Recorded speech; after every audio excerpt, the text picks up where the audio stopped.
নারী দিবসকে সামনে রেখে আজ শহরে তৃণমূলের পদযাত্রায় মমতা বন্দ্যোপাধ্যায়, অভিষেক বন্দ্যোপাধ্যায়। দুপুর 2টায় কলেজ স্কোয়ার থেকে ডোরিনা ক্রসিং পর্যন্ত মিছিল।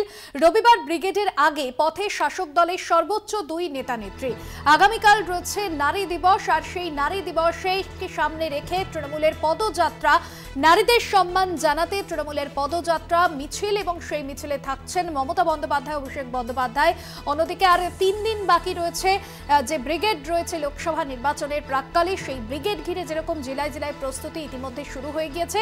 শহরের রাজপথে ব্রিগেডের আগে মমতা বন্দ্যোপাধ্যায়, অভিষেক বন্দ্যোপাধ্যায় মিছিলে হাঁটছেন। দেবজ্যোতি ঘোষ আমাদের সঙ্গে রয়েছেন ফোন লাইনে, বিশেষ প্রতিনিধি। দেবজ্যোতি, এই মিছিল দুপুর 2টো থেকে শুরু হওয়ার কথা, কি কি বিষয় মিছিলের মধ্যে দিয়ে তুলে ধরা হবে?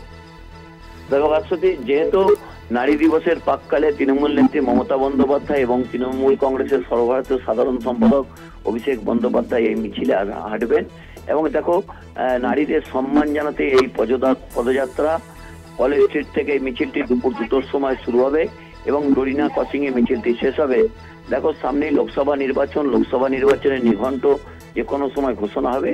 তার আগে তৃণমূল কংগ্রেসের পক্ষ থেকে বিভিন্ন রাজনৈতিক কর্মসূচি নেওয়া হচ্ছে, এবং গতকাল প্রধানমন্ত্রী যেভাবে নারী সশক্তিকরণের কথা বলেছেন, তার পাল্টা মমতা বন্দ্যোপাধ্যায় নারীদের সম্মানের কথা মাথায় রেখে এবং নারী দিবসের প্রাক্কালে তৃণমূল নেত্রীর এই উত্তর কলকাতা থেকে যে মিছিলটি শুরু হচ্ছে তা রাজনৈতিকভাবে তাৎপর্যপূর্ণ।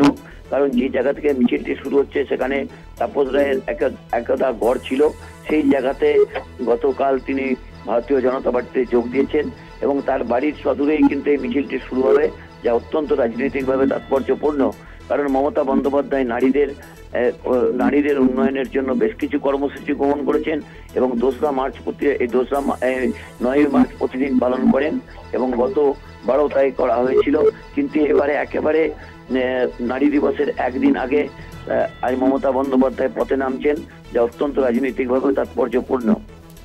একদমই ধন্যবাদ জানাবো দেবজ্যোতি তোমায়। নারী দিবসকে সামনে রেখে মুখ্যমন্ত্রী মমতা বন্দ্যোপাধ্যায় এবং অভিষেক বন্দ্যোপাধ্যায় পদযাত্রায় থাকছেন, এবং নারীদের উন্নয়নে যেরকম তিনি বিশেষভাবে গুরুত্ব দিয়েছেন, সরকারের বিভিন্ন প্রকল্প এবং সর্বশেষ রাজ্য বাজেটেও কিন্তু তা প্রতিফলিত হয়েছে। কন্যাশ্রী, রূপশ্রী, লক্ষ্মীর ভাণ্ডারের মতো বিভিন্ন প্রকল্প দিয়ে এসেছে রাজ্য সরকার, এবং এই প্রকল্পগুলোর মধ্যে দিয়ে নারীরা উপকৃত হয়েছে।